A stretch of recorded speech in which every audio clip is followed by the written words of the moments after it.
Ha kallesin dedi, chol qassoblar keldi, mol so'ygan kelishdi, chol kallesin dedi. Da. Yo'q ha. O'tgan yilga olingan o'chirtlar so'yilyapti hozir. Keyingi yilga Qurbon hayitda so'yamiz siznikini. Hozir mumkin emas. Assalomu alaykum. Keling qassob tog'a. Va alaykum assalom, yaxshimisizlar?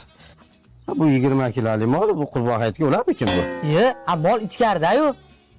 Aytdim, bu mol ikki yoqda yurmasdi deb. Ko'rsating qani? Yaxshi.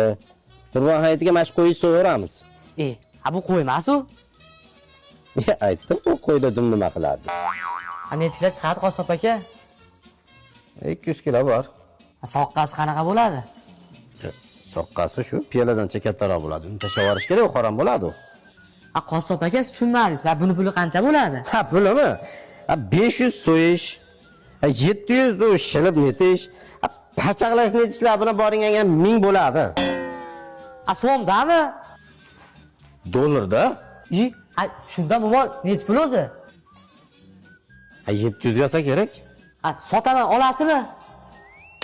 Bo'ldi. Alo, Mashrab, rosa sen bop 200 kilolik mol bor-da. Narximi? $1,500. Aka, so'ymasdan foyda qildingizmi shunda? Uka, Qurbon hayiti bir marta bo'ladi yilda. Az qo'sa degani men bo'laman.